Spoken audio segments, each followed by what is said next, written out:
नारायणे नमोस्तुते नमः। आप समस्त मित्र गण एवं भाई बंधु को हार्दिक अभिनंदन। आप सब लोगों का, समस्त देशवासियों का और समस्त जो है भारतवर्ष, मेरे इष्ट मित्र गण जितने भी लोग हैं जो हमारे मन के दर्पण चैनल को जो है सपोर्ट कर रहे हैं, हमारा साथ दे रहे हैं।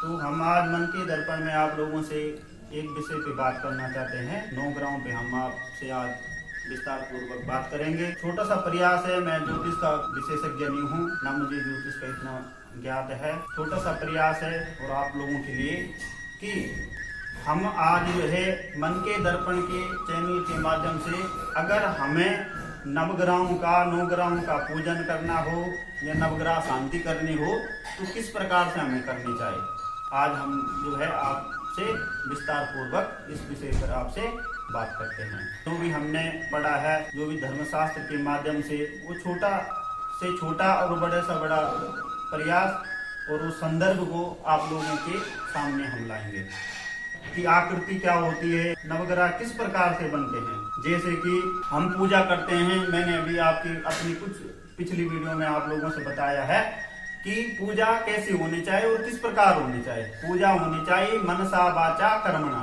3 चीजों से सदैव पूजा होती है, मन से और वचन से और कर्म से। अगर हम मन से पूजा करते हैं तो हमें किस प्रकार से करनी चाहिए, मनसा वाचा कर्मणा, 3 चीज से, मन से, विचार से और कर्म से।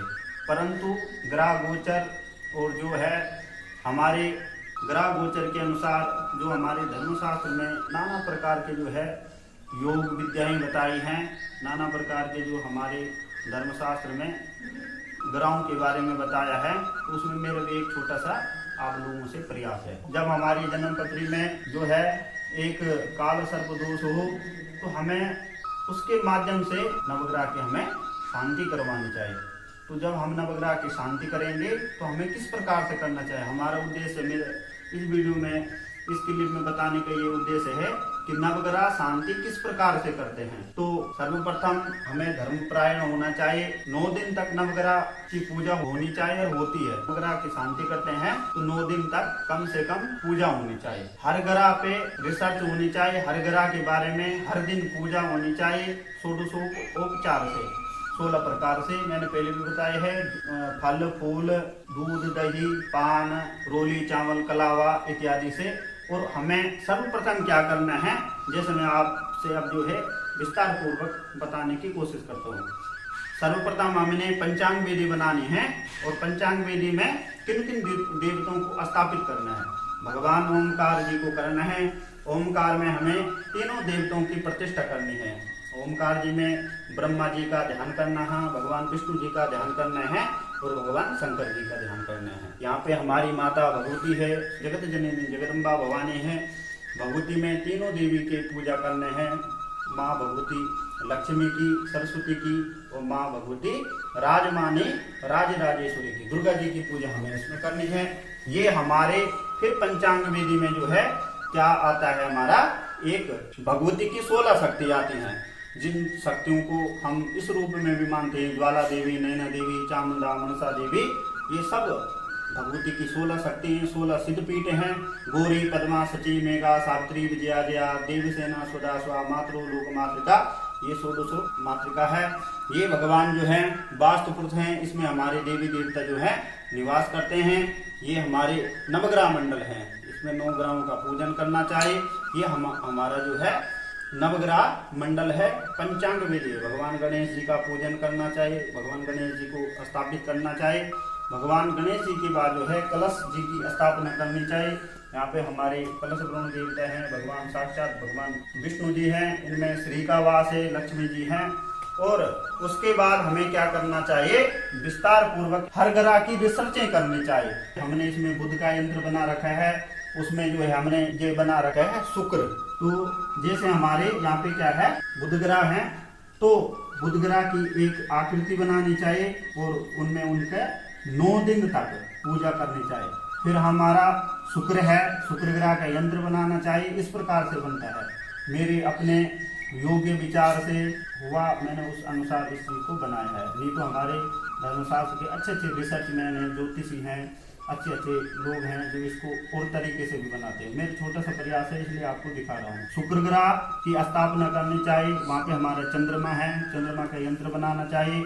ये हमारा बृहस्पति है, ये हमारे सूर्य देव हैं, वो हमारे भूम है, मंगल ग्रह है, ये केतु है, ये हमारे यहाँ पे केतु के बाद शनि है, ये हमारे राहु हैं। तो ये नवग्रह मंडल है। ये क्या क्या फल देते हैं मैं आप लोगों से इस विषय पे भी थोड़ा सा दृष्टांत जानना चाहता हूँ। जैसे बुध ग्रह है, बुध के बारे में हमें क्या करना चाहिए, बुध ग्रह की पूजा करनी चाहिए, 16 से पूजा करनी चाहिए और इनका जाप करना चाहिए। ऐसा नहीं है इसमें कि हम जो है हमने 16 से पूजा कर दी और नवग्रह शांति होगी, नहीं। इसमें किस प्रकार से होना चाहिए कि ऐसा यंत्र बनाना चाहिए और बनाने के बाद जो है उसमें क्या करना चाहिए, हर ग्रह का जाप होना चाहिए। प्रत्येक दिन की पूजन करने के बाद इसमें जो है ब्राह्मण देवता इसमें जो है हर ग्रह का जाप करेंगे, तब नवग्रह शांति मानी जाएगी। तो जाप किस प्रकार से करना है, उनके मंत्रों द्वारा। हर ग्रह का एक मंत्र होता है, बीज मंत्र बोलते हैं उसको, वो जो है उसका जाप करना चाहिए। और इन ग्रहों का कितना कितना जाप होना चाहिए ये भी हमारे धर्मशास्त्र में लिखा है।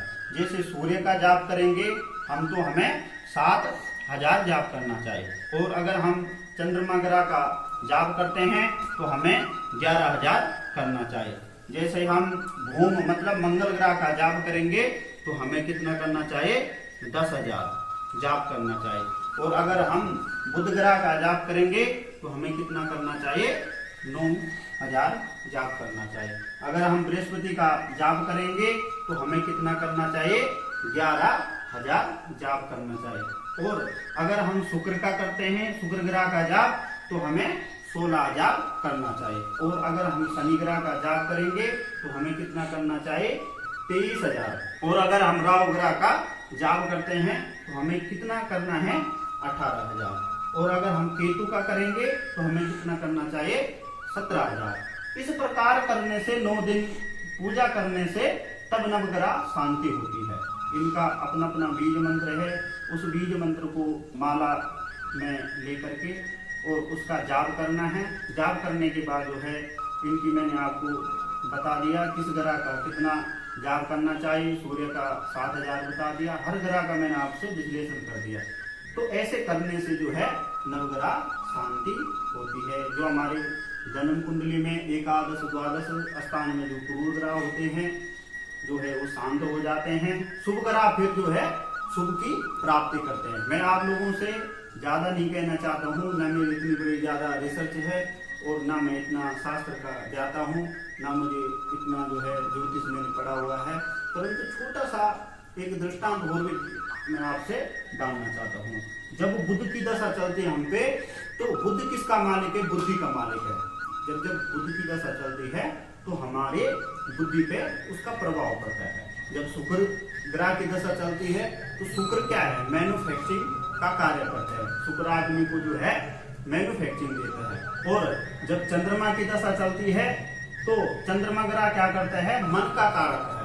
चंद्रमा क्या करता है, हमें हमारी मन को कंट्रोल करता है, मन की स्थिति को अगर संचालित करता है तो चंद्रमा ग्रह संचालित करता है। जब हमारी जन्म पत्री में बृहस्पति की दशा आती है तो जो है बृहस्पति क्या करता है, हमें अस्थानम करोत जीवा अस्थानम करोत हानि।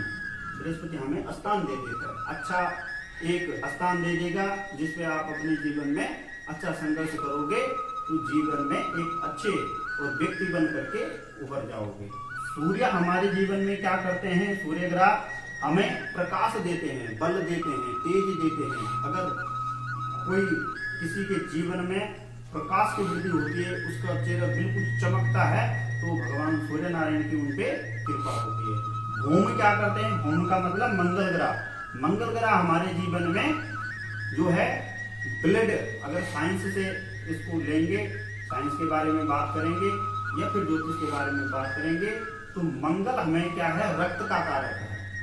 मंगल ग्रह हमें क्या करते हैं, ब्लड से संबंध जो भी प्रॉब्लम और जो भी उन्नति होती है, मंगल ग्रह हमें उस पे जो है उसका प्रभाव डालते हैं हमारे जीवन में।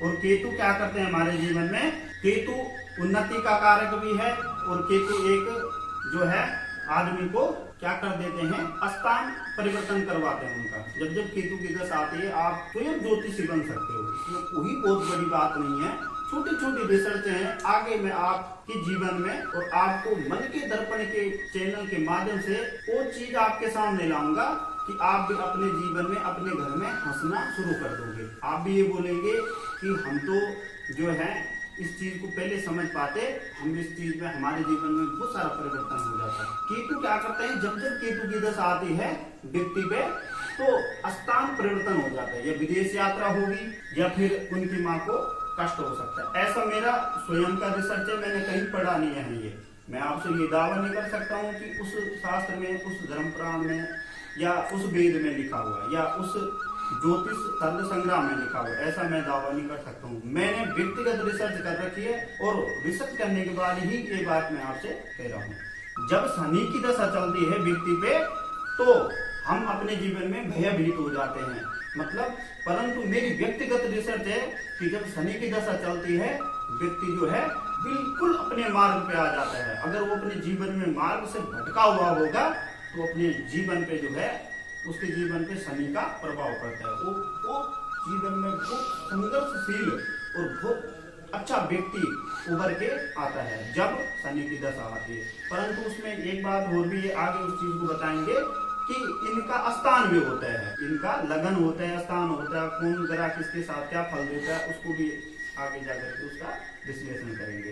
परंतु जब राहु की दशा चलती है तो तब क्या होता है, व्यक्ति पराधीन हो जाते हैं, दूसरे के पराधीन हो जाता है, क्योंकि राहु का जो है, राहु ग्रह की गर्दन नहीं है, उनका धड़कने वाला नहीं है, हिस्सा नहीं है। तो क्या करता है आदमी, व्यक्ति जो है अंधकार की ओर चले जाता है। उसका बुद्धि विवेक काम करना जब व्यक्ति का बंद हो तो उस पे राहु की दशा चलती है। ऐसा मेरा व्यक्तिगत रिसर्च है।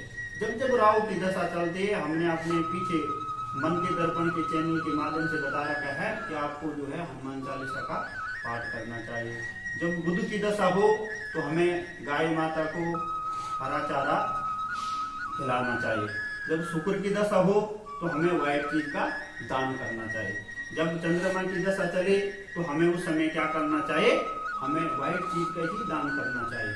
व्हाइट वस्त्र पहनना चाहिए, मंदिर इत्यादि में या किसी गरीब व्यक्ति को दूध का दान करना चाहिए। जब बृहस्पति की दशा चले तो व्यक्ति को जो है अच्छा व्यक्तित्व बनाने के लिए उसको बिल्कुल साफ और सुथरे बहुत अच्छे वस्त्र किसी को दान कर देना चाहिए। और दान किसको करना है, योग्य को, जो उसको मतलब उसके काबिल हो, ऐसे को बिल्कुल दान कर देना चाहिए। जब बृहस्पति की दशा चले एक बहुत अच्छा, जो आपको अच्छा लगे, जो वस्त्र आपको अच्छे लगते हैं उसको आप दान कर दो, उसमें आपकी क्या होगी, उन्नति हो जाएगी। जब सूर्य की दशा चलती है हमारे जीवन में तो हमें क्या करना चाहिए, भगवान सूर्य नारायण की जब दशा चलती है आदमी उन्नति करता है और उन्नति के साथ साथ जो है सूर्य नारायण भगवान को अर्घ देना चाहिए। उसमें एक लोटे में जल लीजिए आप, उसके बाद जो है उस रेड चीज डाल दे, रोली डाल दे, लाल पुष्प डाल दे, सूर्य नारायण भगवान को आप फिर अर्घ दे दे। अगर भूम मंगल की दशा हमारे जीवन में चलती है तो मंगल मैंने बता दिया कि ब्लड से संबंध प्रॉब्लम करते हैं तो हमें क्या करना चाहिए, गुड़ इत्यादि का दान करना चाहिए। मतलब तांबा कर दो दान, गुड़ इत्यादि कर दो, गेहूं का दान कर दो, ये करना चाहिए। जब केतु की दशा आए तिल दान कर देना चाहिए हमें, और या फिर काला कपड़ा। जब शनि की दशा हमारे जीवन में चले तो हमें क्या करना चाहिए, सरसों के तेल का दान कर देना चाहिए। और शनिदेव की मूर्ति पे सदैव शनिवार के दिन जो है तेल भी चढ़ाना चाहिए और दीपक जलाना चाहिए। और जब राहु की दशा चले जीवन में तो हमें क्या करना चाहिए, बिल्कुल मन चित्त और विश्वास के साथ भगवान जो है वीर बजरंग बली की आराधना कर देनी चाहिए। ऐसे करने से हमारे जीवन में बहुत अच्छी एनर्जी की उत्पत्ति होती है। ये मेरा व्यक्तिगत रिसर्च है। जय माता दी, जय माता दी, जय श्री कुलपुत्र देवता, जय इष्ट देवता, जय गुरुदेव भगवान। आप मुझे बहुत अच्छा प्यार दे रहे हैं। मेरे चैनल को आप लाइक सब्सक्राइब जरूर करना और मुझे जो है अपना आशीर्वाद इसी प्रकार आप देते रहना। जितने मेरे से अथर्व प्रयास होगा, जितना मैं अपने योग कर्म से आप लोगों के लिए छोटी छोटी